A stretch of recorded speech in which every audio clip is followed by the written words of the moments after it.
Boys, Ceiling MMA here, and today I'm actually going to be dropping a predictions video for a fight night. I know it's pretty rare for me, but I just felt like this fight night, it's not the best. It's okay, it's okay. Uh, Not the worst of the year. I've seen people saying it is. No, tell that to Barber versus Blanchfield, mate, where the main event didn't happen and the whole fight and the whole card had one good fight on it. There's some sleeper matchups here. The main card's alright. Some decent fights on the prelims. Some that I just can't be asked to talk about. Some that I will. So starting off, Austin Bashi versus John Yanis. Austin Bashi was a prospect until he ran into C-Rod, but C-Rod beats like every prospect he fights. Apart from Melquizel Costa, but is Melquizel Costa even a prospect, or was he even a prospect at that point?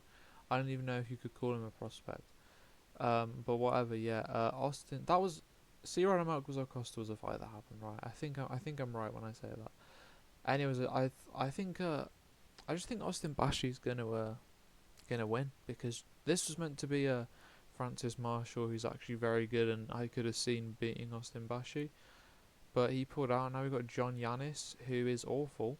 He actually lost to my goat Cameron Smotherman, so there's no shame there. But he lost to my goat Cameron Smotherman on the regional scene, and he's not really beating anyone good. Like, he's beat like some 4-4 opponents. I think his best opponent was he just beat a 9-2 opponent, which is okay. But like, he hasn't beat any of the good names on the regional scene. So I'm gonna say Austin, and this is short notice, so I'm gonna say Austin Bashi by like decision. Moving on, don't care. Felipe Bunes versus Rafael Esteban. Rafael Esteban actually did beat Charles Johnson, although I thought it was a robbery, but it was very competitive. And after that, Charles Johnson went on a streak. And Esteban, he beat Jesus Aguilar, and he hasn't. And those are his only two fights in the UFC. He hasn't been the most active, to be honest. He beat Aguilar, I think, in the Mexico card earlier this year. And Aguilar's okay. Felipe Bunes got he he's the only guy to get finished by Joshua Van before Joshua Van had like finishing power. Before Joshua Van kind of developed finishing power, which was pretty recently. Back when he was kind of just the guy who'd land a bunch of output and rock his opponents a bunch.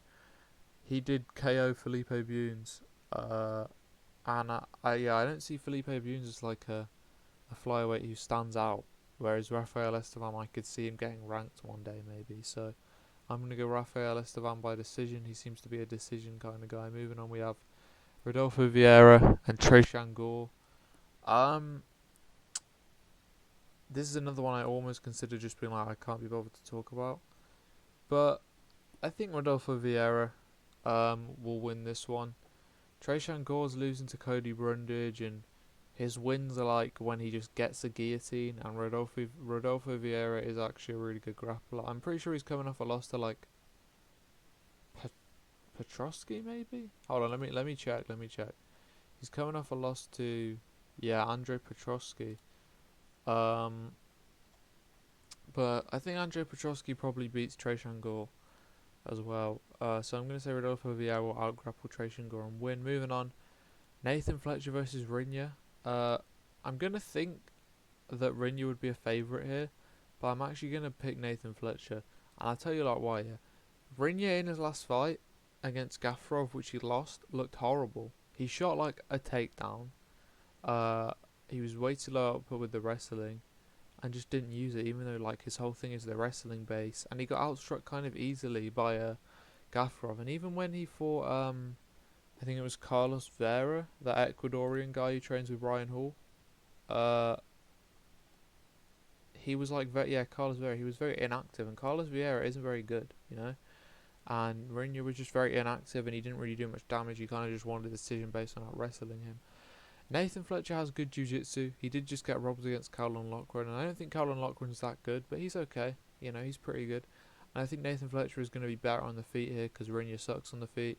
He's training at a good gym. He trains with Paddy at Next Gen in Liverpool, so I'm going to say Nathan Fletcher takes it by decision, just doing more than Rinya. I don't give a fuck about this fight, I'm not going to lie. No one cares about Nick Klein. Moving on, this is actually the fight like I care about the most on this card, right? These are two of my favourite featherweights, man. And you know what, lads? I don't know if I've ever talked about this, but I'm a big fan of Danny Silva. man. He's cool. He is cool. You know, he's a scrapper. He goes in there, he scraps. He'll take damage, he'll give it back. Very good boxing. Pretty technical, decent grappling defense. You know, I like Danny Silva, man. He's cool. Kevin Vallejos, on the other hand, one of the coolest prospects out there. You know, just he has aura. He's got the best Twitter game in MMA. Probably. He calls himself "we." You know, like he says, "We are going to knock out Danny Silva" and shit like that. And I don't like. I wish they could just draw in this fight, and then they can become featherweight prospects together. You know. But someone's getting stopped, and the issue with Danny Silva, and why I'm not picking Danny Silva, even though he's really cool, is because Danny Silva is having competitive scraps and split decisions with Josh Cooleybow and Lucas Almeida. Kevin Vallejos is having a competitive scrap, I know he lost it clearly, with Gene Silva not years ago, when he was like 21. I think he's 23 now or something, yeah? Since then, Gene Silva's finished every opponent he's fought. Did finish Kevin Vallejos, and Kevin Vallejos won a round of him. It might have been the first, I think. He looked amazing in his debut. I know it was against a Khan and a guy who Danny Silva would beat, but he knocked him out easily. And, you know, I could see Danny Silva, I forgot the guy's name, was it like Dong Yong Kim or something? I think that was who it was. Let me check. Sung Woo Choi, I don't know, man. They're very similar. You know, all these different, like, there's a lot of Koreans nowadays, and they're doing well. They are actually doing well, but not that one, not Sung Woo Choi. He got knocked out easily by Kevin Vallejos in the first round. And here's the thing, man. Kevin Vallejos is a lot more powerful than Danny Silva. Like, when he lands a combination, it's gonna be big. You know, I think Danny Silva will have success early. He's got pretty good defense. He's good at rolling with shots. You know, he'll land some shots, combination or two, but I see Kevin Vallejos just finding the chin and probably putting him away in the second round. So that's what I'm going to say. Moving on, Neil Magny versus Alesi Zaleski dos Santos. I think Neil Magny's actually going to go on a 3-fight losing streak, which is really weird to say. He's past his prime. He's just been knocked out twice in a row. The Prates fight was scary, man. I know Alesi Zaleski has just been knocked out, or not just, but in his last fight, by Chidi, and it was actually kind of recently. It was earlier in this year. But if you look at his record, man, he has the power, you know. I don't know who Zach Scroggin is, but he knocked him out easily. And, yeah, I mean, he doesn't, like, the guys he's finishing aren't good, you know. I guess Sean Strickland, but, like, and that's the thing, man. I don't know with this fight. Because you know what, yeah.